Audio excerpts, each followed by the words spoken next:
नमस्कार, स्वागत है आपका दृश्य न्यूज़ उत्तराखंड में। मैं आपके साथ संदीप पोईवाल। दोस्तों, जैसे कि आपको पता है कि हम समय-समय पे आपकी मुलाकात कराते रहते हैं, तो आज फिर से एक बार मुलाकात कराने जा रहे हैं एडवोकेट संजीव वर्मा जी से। संजीव वर्मा जी जो कि हमेशा फेसबुक के माध्यम से सक्रिय रहते हैं, या फिर दूसरे लफ्ज़ों में ये कहें कि विवादित रहते हैं, और विवादित भी रहते हैं तो समाज सेवा के काम में रहते हैं। अब भी इन्होंने अपने फेसबुक में एक नई पोस्टें डाली है और रात को लाइव भी हुए थे। बहुत कुछ इन्होंने बोला है, लेकिन सबसे पहले हम जानते हैं बेल्डा का क्या प्रकरण है कि जिसमें 10 लाख रुपए का इल्जाम लगाया है इन्होंने प्रधान सचिन के ऊपर। नमस्कार संजीव जी। नमस्कार, धन्यवाद आपका। संजीव जी, बेल्डे की आपने एक पोस्टर डाली है जो कि कच्चा रास्ता है, और देखने ऐसे से ऐसा लग रहा है जैसे शमशान घाट रोड जा रही है। शमशान घाट है वो। क्या वो पूरा मैटर है? क्योंकि आपने खुले लफ्ज़ों में उसमें सचिन प्रधान के ऊपर कहा है कि 10 लाख रुपए खा गए। नहीं, 10 लाख नहीं, 10,53,000 रुपये वहाँ से डिपार्टमेंट से लिए गए हैं, भुगतान हुआ है। और सड़क से शमशान घाट तक की सड़क के निर्माण कार्य के लिए वो योजना कह के प्रस्ताव पास कर गए। वो पैसे निकाल लिए, लेकिन सड़क कोई उस पर बनाई नहीं गई। तो शमशान घाट के भी पैसे यही कमी रह रही थी और तो सब योजना खा ही रहा था शमशान घाट के भी। और ऐसा ना हो कि थोड़े दिनों बाद में कफन चोरी करके उनको भी बेच के खा जा। तो ये प्रधान जी और वो सेक्रेटरी वगैरह मिले हुए होंगे और उन्होंने प्रस्ताव पास करा, और वो 10,53,000 रुपये निकल गए। वो मेरे पे सूचना के अधिकार में कागज मेरे पास है। जब वो मुझे मिल गए तो मैंने उसकी शिकायत कर दी। आपने कहा है प्रस्ताव पास करा है 10,53,000 रुपए का, लेकिन जब प्रस्ताव पास होता है कहीं ना कहीं जो निर्माण कार्य होते हैं उसको चेक भी कराया जाता है। चाहे अगर जो ब्लॉक का मामला है तो सेक्रेटरी उसको चेक करते हैं, वीडियो चेक करते हैं, तब वो स्वीकृति करके तब फंड रिलीज होता है। तो यहाँ पे क्या कागजों में ही पूरा शमशान घाट और सड़क बन गई है? मौके पे तो आपने दिखाया ही है और हमने भी देखा है वहाँ पे कि कच्ची रोड है सारी। वो कागजों में ही बनी। 10,53,000 रुपये निकाल लिए गए और कागजों की पेट पूरा कर दिया। 320 रुपये का सीमेंट का कट्टा भी दिखा रखा उसमें। देख, लेकिन ऐसा कुछ भी नहीं हुआ, वहाँ कुछ है ही नहीं, कुछ हुआ ही नहीं काम। तो वो फर्जी निकाल ली, बल्कि खाली वही नहीं निकाल ली। एक गाँव में सड़क है, 2 सड़क है, वो बनाई थी शायद फुरकान जी ने, उनकी योजना से बनी हुई है मेरे ख्याल में, गाँव के अंदर की सड़क। तो वहाँ नालों का निर्माण करवा दिया भाई साहब ने। 2 लाख रुपए तो एक सड़क पर निकाल रख के दोनों तरफ नाली बनी। कोई नाली अगर जो आज भी हो, इस समय भी हो, तो बात है बस उसे तो पैसे निकाल लें, प्रस्ताव पास हो जाए और लोग बाग उसे दे दें। तो ये है कारण। और फिर जो है वो, जो मैं पहले लड़ाई लड़ रहा था वृद्धा पेंशन की, उसमें एक नया मोड़ आया। मनरेगा के मैंने सूचना जो ली, तो वही आदमी तो 60 साल से ऊपर वृद्धा पेंशन ले रहे या विकलांग पेंशन ले रहे कुछ लोग, और वही आदमी मनरेगा में 45 या 30 साल के हो गए और वो मनरेगा की सुविधा ले रहे। वो 100 दिन के जो वो दिया जाता है, और उनमें से मनरेगा जो ले रहे हैं उनमें से कई आदमी ऐसे हैं जो करोड़पति भी हैं, और गाड़ी घोड़े मकान दुकान सब चीज़ है, वे भी मनरेगा ले रहे हैं। ये जबकि मनरेगा में यह है कि यदि कोई नौकरी कर रहा है तो उसे मनरेगा नहीं मिलेगी, या कोई पैसे वाला है तो उसे नहीं मनरेगा की फायदा मिलेगा। लेकिन वही लोग हैं, पूरी मेरे पास पूरी पूरी लिस्ट है मनरेगा की। अब आप आइडिया लगाओ कि कितने साल से कितना घोटाला हो रहा होगा, इसका अंदाजा नहीं लगा सकते। और तो और सबसे बड़े तोड़ तो एक चीज का निकल के आया कि इसके खुद के परिवार जो अरबपति है प्रधान, इसके भाई बंद, उनका 1,000 का 2,000 रुपये का आय प्रमाण पत्र बना हुआ है। आय प्रमाण पत्र बना हुआ है, जबकि शराब का ठेका भी इन्होंने ले रखा। जमीन भी इनके ठीक ठाक है। आप आइडिया नहीं लगता, बैंक घर में बैंक है, तो ऐसी कोई चीज नहीं है। और उसका फायदा इन्होंने क्या लिया कि ये जो आंगनवाड़ी है, इनकी 4 इसके परिवार की औरतें हैं जो 1,000 रुपये का सर्टिफिकेट लगा के मनरेगा उसमें आंगनवाड़ी में काम कर रही। तो कोई कमी नहीं छोड़ रखी, और का तो रास्ता ही नहीं। खुद ही पूरा परिवार जो है, जैसे भी हाथ लगे पैसे लगने चाहिए, और वो लगा रहे हैं। संजीव वर्मा जी, अगर जो एडवोकेट के बारे में कहा जाए तो कानूनी विशेषज्ञ है और आपको भी कानूनी विशेषज्ञ कहा जाए तो कोई गलत नहीं होगा। आप सूचना के अधिकार में मांगते हैं, सूचना के अधिकार में रिपोर्ट कुछ आती है, जो कागज़ आप दिखाते हैं, मीडिया के आगे भी जाते हैं। लेकिन वहीं दूसरी ओर देखें तो अधिकारी जो हैं, उसको बिल्कुल क्लीन चिट दे देते हैं। इस पर क्या कहना है आपका? भाई अधिकारी कोई भी आदमी, आम आदमी जो होता है, यदि किसी की शिकायत करता है तो वो थोड़ा पेशेंस उसमें होता नहीं और थक जाता है, बाद में वो पीछा छोड़ता है। मेरे साथ वो चीज़ लागू नहीं है।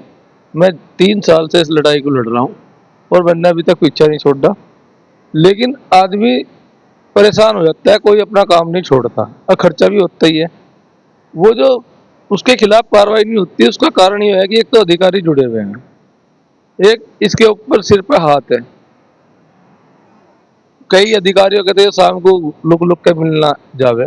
अभी एक तारीख थी तहसील में एसडीएम साहब के, तो इसका कोई मतलब नहीं था। और ये वहाँ एसडीएम कोर्ट में खड़ा था और वह बाबू इससे कान मिला रखे थे। इनने सारे बाबू फिट कर रखे, उन्हें शराब भी पिलाएगा, पैसे भी देगा, जो ये कहेगा वो करेंगे।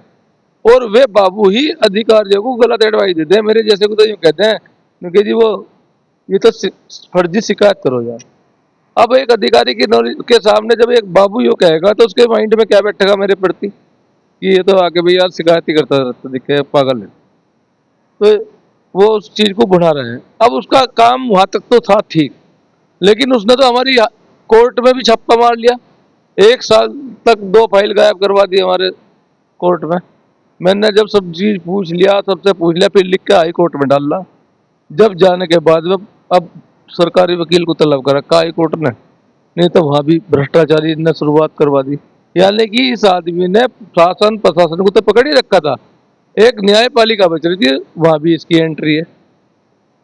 नहीं, लेकिन एक बात बिल्कुल नहीं समझ में आ रही ना, एक जो अधिकार है राइट टू इन्फॉर्मेशन यानी कि सूचना का अधिकार, और सूचना के अधिकार में जो दस्तावेज आते हैं वो कहीं न कहीं भ्रष्टाचार को उजागर करते हैं।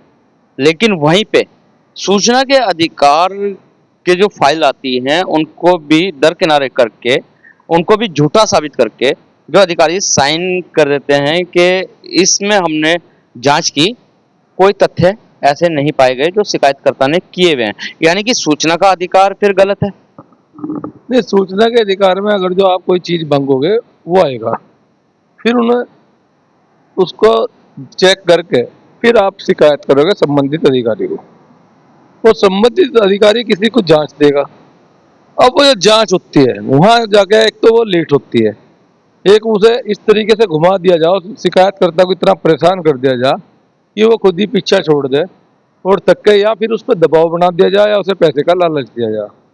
अब मेरे पास में दो चीज तो इनकी लागू हुई नहीं कि एक तो पैसे का लालच मुझे दे नहीं सकते, अरे कि मुझे धमकी वगैरह नहीं दे सकते। ये तो दो चीज तो मैटर होगी खत्म।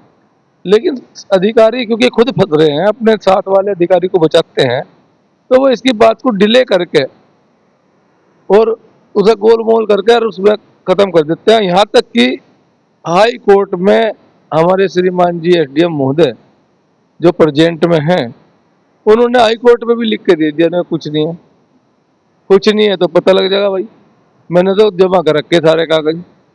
ठीक, वही बंदे एफआईआर लिखवा रखी थी। अब एफआईआर की बात फाइल हो गई थी गायब, फाइनल रिपोर्ट लगा दी अभिनव शर्मा ने, और इतने सकलानी इंस्पेक्टर था, डेली उनके दौरे बैठा था। तो चोर चोर में से रे भाई, अब कितने कितने खाए मुझे ये तो पता नहीं, लेकिन अकेला आदमी खा भी नहीं सकता। अगर जो खाता तो ये जेल में भेज देते, तो मिले हुए होंगे जब भी तो फाइनल रिपोर्ट लगी। जबकि मेरे पास सूचना के अधिकार में था, और मैंने डीएम साहब से भी रिसीव करा रखा, कप्तान साहब से। उसके बाद वो फाइल अब देखी, अब पाई है हाई कोर्ट के उस पर दबाव के बाद 1 साल से, नहीं तो उन फाइलों का यूं ही नहीं पता लग रहा था है कहाँ। तो यदि मेरी बजाय कोई और होता तो बस मामला खत्म हो गया था। लेकिन अब 23 तारीख लगी हुई है, तो उसमें देखते हैं। फिर मैंने उसकी सारे कागज भी निकलवा लिए, और किस्मत मेरी बहुत अच्छी है कि एक सुप्रीम कोर्ट ने कहा है कि जो जांच अधिकारी कर रहा है, यदि वो तथ्य छिपा के गलती करता है तो उसके जाँच उनके ऊपर भी खिलाफ भी जांच होगी और उसके खिलाफ एफआईआर होगी।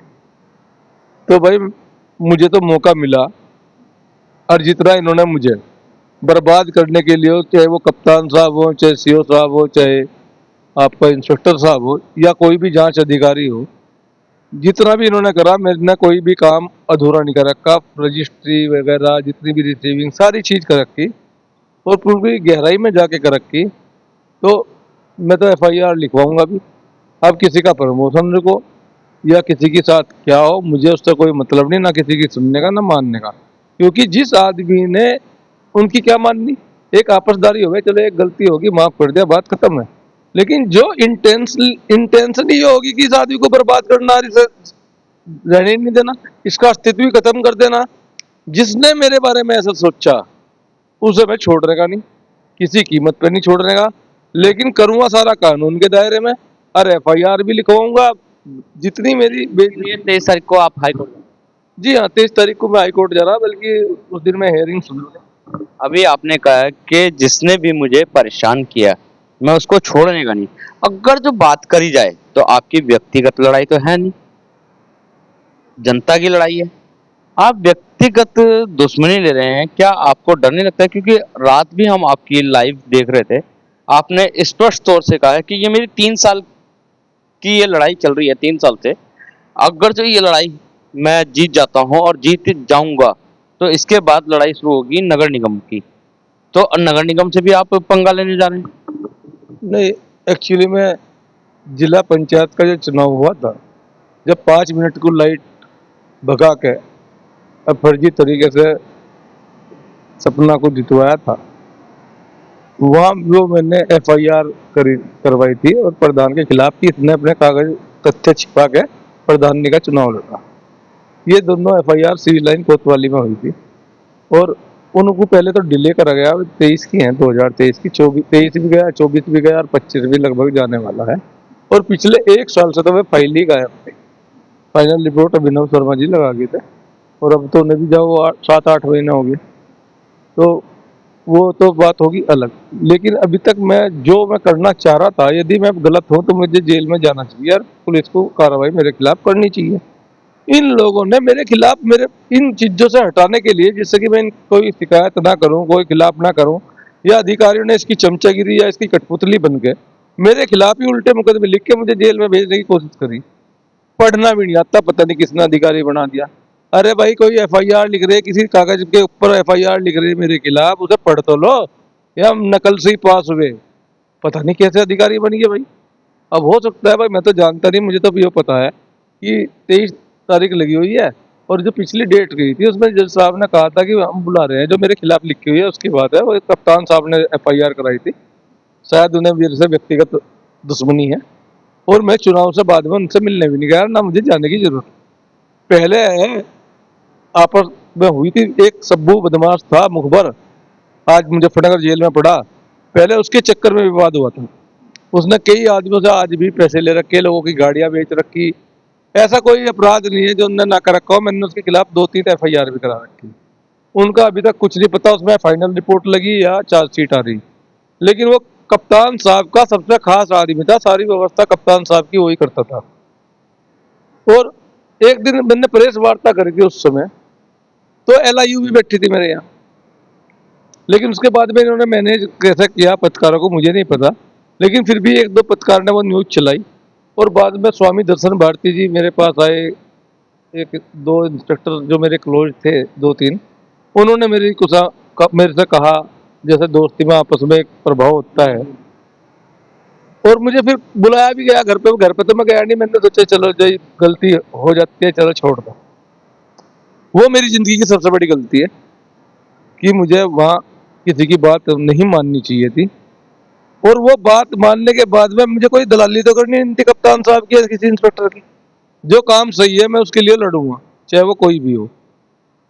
तो वही मैं कर रहा हूँ। अब इन्होंने क्या काम करा मेरे से व्यक्तिगत खुन्नस निकालने के लिए, कि मेरे सामने तो मैं बहुत ईमानदार और बहुत सही आदमी हूँ, उसका काम होना चाहिए, लेकिन ऊपर से प्रेशर दे दिया। अधिकारी तो अधिकारी है भाई, अपने अधीनस्थ जब कहेगा संजीव का कोई काम नहीं होना चाहिए।